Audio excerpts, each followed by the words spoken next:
আসসালামু আলাইকুম everyone, it's me Jaziba Jabin. Welcome back to my channel BTS the cook world. Guys, কেমন আছেন সবাই? আশা তো করি সবাই খুব ভালো আছেন। আমি আছি মোটামুটি।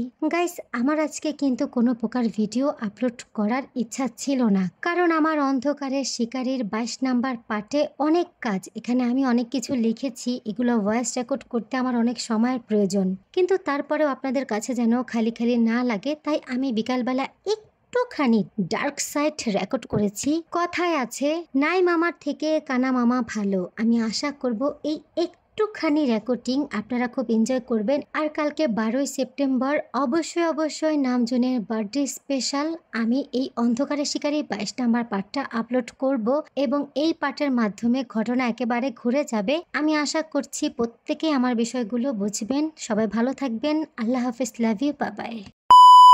টিকে হল রুমে ঢুকিয়ে ভেতর দিক দিয়ে দরজা বন্ধ করে দিল জঙ্কুক। তারপর ধাক্কা দিয়ে বিছানায় ফেলতে যাবার আগেই তে উঁচু কণ্ঠে চেঁচিয়ে বলে, এই ভাই ওয়েট, মুখে অনেক দামি মেকআপ করেছি, এভাবে ধাক্কা মেরে ফেললে তো সব মেকআপ বিছানার চাদরে গিয়ে লাগবে। আমি নিজে থেকেই যাচ্ছি, দেখি আপনি আপনার ক্যালমা দেখান।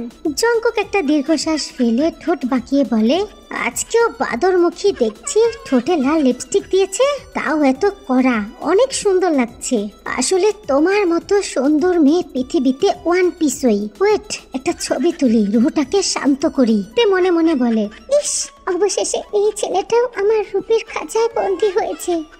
মাফ করে দিয়েছি, গাধা পরে হলেও তো আমার মর্ম বুঝতে পেরেছেন। এটাই তো অনেক সিনিয়র ভাইয়া। নেন আপনার তো আইফোন, তুলুন একটা কড়া ছবি তুলুন। জঙ্কুক উৎসাহ দিয়ে বলে, সুন্দরী আপু, একটু পাউট করুন না ঠোঁটটা। আপনি পাউট করলে একেবারে বেবি ডল লাগবে। জঙ্কুকের মুখে প্রশংসা শুনে তের মাথা আরো উঁচু হলো। গর্ভ ভরে ঠোঁট বাঁকিয়ে পাউট দিতেই জঙ্কুক ক্লিক করে ছবি তুলে। তারপর গম্ভীর ভঙ্গিতে বলে, হয়ে গেছে, নাম্বারটা দিতেন, পাঠিয়ে দিতাম। তে ভুরু জোড়া উঁচিয়ে বলে, যে সেই মানুষকে কিনতে নাম্বার তো দেয় না ভাইয়া। জঙ্কুক গম্ভীর হয়ে উত্তর দিল, হ্যাঁ ঠিক বলেছেন আপু, খুব কষ্ট পেলাম। বুক ভরা ব্যথা নিয়ে আপনাকেই না হয় আপনার ছবিটা দেখাই। ওহ, ফাস্ট রাবিশ ভাইয়া। জঙ্কুক এক মুহূর্তের মধ্যে এদের কাছে এসে ফোনটা সামনে ধরে ছবিটি দেখে দেখায়। তারপর বলে, দেখ খবিশ মাইয়া, তোর ছবি। তের তো ছবিটা দেখেই জঙ্কুকের চুল ছিঁড়তে ইচ্ছা করছে। এটা কি হলো? একটা বানরের ঠোঁটে লিপস্টিক, ঠোঁটটা আবার পাউট করে রেখেছে। তের রূপ নিয়ে মজা নেওয়া হচ্ছে। তে রেগে মেগে ফস করতে করতে বলে, আপনি নিজের থোপড়াখানা আয়নায় দেখেছেন? গরিলার মতো দেখতে। জঙ্কুক ভুরু কুচকে ঝাঁঝালো কণ্ঠে বলে, ওই মেয়ে, দেবো নাকি জিম থেরাপি? তে মুচকি হেসে জবাব দেয়, আপনার উপর ট্রাই করে দেখান, ভালো লাগলে তারপর আমি সার্ভিস নিয়ে দেখব। মুখে তর্ক করা ছাড়া আর কি পারো? আরো অনেক কিছু পারি, কিন্তু এই মুহূর্তে পারবো না। আমার একটা ডিমান্ড আছে না। তোমার ডিমান্ড আমি লাথি মেরে জানলা দিয়ে ফেলে দেব। কখন ফেলবেন একটু আগে কিন্তু জানিয়ে দেবেন। আমার বান্ধবী জিমিনকে বলবো ক্যাচ ধরতে। আমার ডিমান্ডের সেই দাম বিক্রি করলে মালামাল হয়ে যাব। তের এমন কথা শুনে জঙ্কুক নিজেকে কন্ট্রোল করতেই পারলো না। তেরে এসে তের চুলের মুঠি শক্ত করে ধরলো। সঙ্গেই তে চেঁচিয়ে উঠলো, আরে ছাড় বেটা, চুল এমনিতেই সব পড়ে যাচ্ছে, ছাড় কইতেছি। এমন চেঁচামেচিতে জঙ্কুক খানিকটা থমকে গেল। ভাবলো, এভাবে চিৎকার করলে তো বাহির থেকে কেউ কিছু ভেবে বসতে পারে। জঙ্কুক তাড়াতাড়ি করে চুল ছেড়ে দিয়ে মুখটা চেপে ধরে বলল, আরে কিছু করছি নাকি? এমন ভাবে চেঁচামেচির মানে কি? তে নিজের হাত দিয়ে টেনে ধরে জঙ্কুকের হাত থেকে নিজের মুখটা ছাড়িয়ে আরো জোরে চেঁচিয়ে বলে, ওমর খোদা, মরে গেলাম রে। প্রেম তুই আর প্রেম দিস না, ছাড়। জঙ্কুক তাজ্জব বনে গেল। এই মেয়ে তাকে জঙ্কুকও ডাকে, আবার সুবিধা অনুযায়ী প্রেমও ডাকে। জঙ্কুক বলে, নাউজুবিল্লাহ, মেয়ে তোমার ভয় নেই? তে গভীর গলায় বলে, ভয়কে জয় করি আমি, কিনি আবার বেচি। এখন ধাক্কা দিয়ে সরাবো না সাইড দেবেন? উফ, ছেলে পুলেদের জন্য পড়ালেখা করতে পারছি না ঠিকভাবে। কথাটি বলেই তে চলে যাচ্ছিল। জঙ্কুক বলে, ওই যাচ্ছ কোথায়? চুপ করেন বেটা, আপনার মুখ কিন্তু করে দেব ভোতা। তুই চুপ থাক। যে কারণে তোকে এখানে আনা হয়েছে সেটা তো করা বাকি এখনো। কি বাকি? জঙ্কুক গভীর দৃষ্টি মেলে কাছে এগিয়ে আসতে থাকে। বুকের ওপরের দুইটা বোতাম খুলতেই তার ধপধপে বুক দৃশ্যমান হয়ে যায় তের চোখের সামনে। তা দেখে তের বুক ধুকধুক করতে লাগে।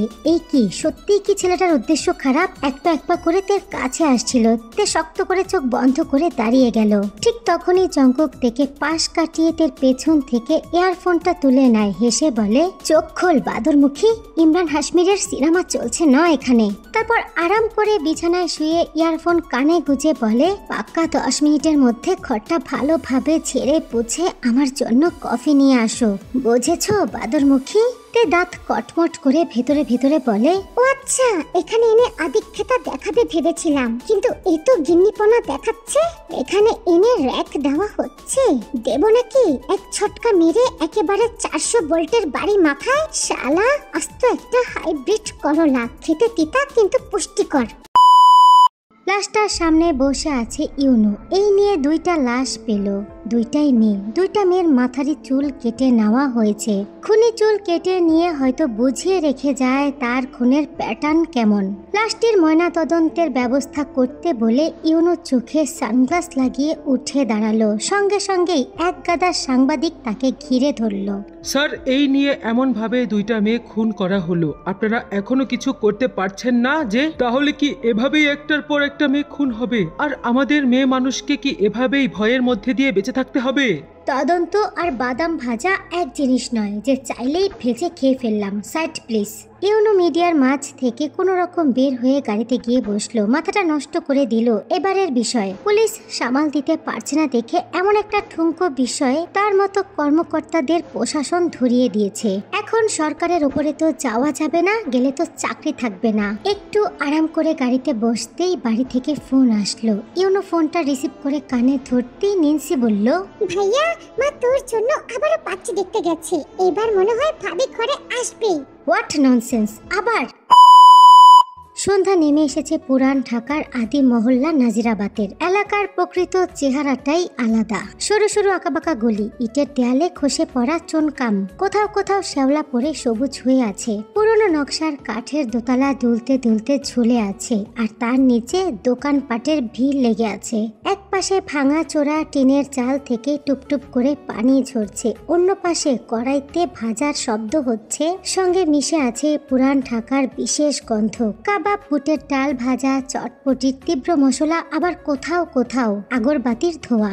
এমন গলির ভেতরে সন্ধ্যাবেলাতে একাই ঘুরতে বের হয়েছে। জিমিন সাথে আসেনি। প্রথমে ভেবেছিল একটু হাঁটাহাঁটি করবে, পুরান ঢাকার আসল গলি দেখবে, কিন্তু কিছুক্ষণ হাঁটার পর তার মনে হলো সবগুলো গলি একই রকম। কোন দিক দিয়ে এসেছে, কোন দিক দিয়ে যাবে বুঝতে পারছে না। কিছু দূর হাঁটার পর সামনের গলিতে ঢুকতেই দেখতে পারলো 6-7টা কুকুর তার দিকেই তাকিয়ে আছে এবং তার সামনেই দাঁড়িয়ে আছে। একটা জরুরি কাজে ইউনো তদন্ত করছে। 7 নাম্বার গলির বিল্ডিংটাতে ঘন্টাখানেক আগে এসেছিল সে। একাই এসেছিল, কারণ এই গলিতে গাড়ি ঠোকালে মানুষের দম নেওয়ার জায়গা থাকে না, তাই বাইক নিয়ে একাই এসেছিল।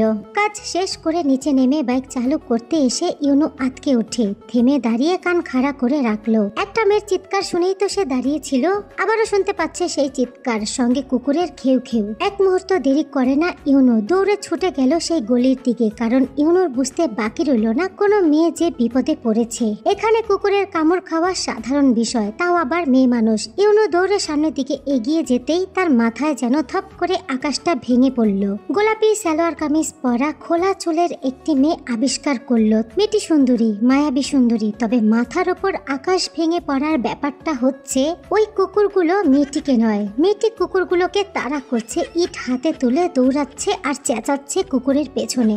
শালা গরিব কুকুরের বংশধর, মানুষ চিনস তোরা? তোর পথ আটকানো আর তার বিরোধিতা করা আজ খাইছে তোদের। কুকুরগুলো প্রাণ বাঁচিয়ে ইউনোর দিকে ছুটে আসতে ইউনো সরে দাঁড়ায়। কুকুরগুলো দৌড়ে ছুটে পালায়। ইউনো তো এখানে এসেছিল মেয়েটাকে সাহায্য করতে, কিন্তু এখন তো মনে হচ্ছে সাহায্য লাগবে কুকুরগুলোর। কুকুর বলে কি তারা প্রাণী না? তে দৌড়ে গিয়ে ইউনোকে ডিঙিয়ে কুকুরগুলোর পেছনে যাবে, তার আগে ম্যানহোলের পাশে পড়ে থাকা ইটের টুকরোর সাথে ধাক্কা খেয়ে সোজা গিয়ে পড়ে ইউনোর উপরে। দুজনেই পড়তে পড়তে শেষ রক্ষা হয়। তে ততক্ষণে ইউনোর দিকে তাকায়। লা লা লা লা লা লা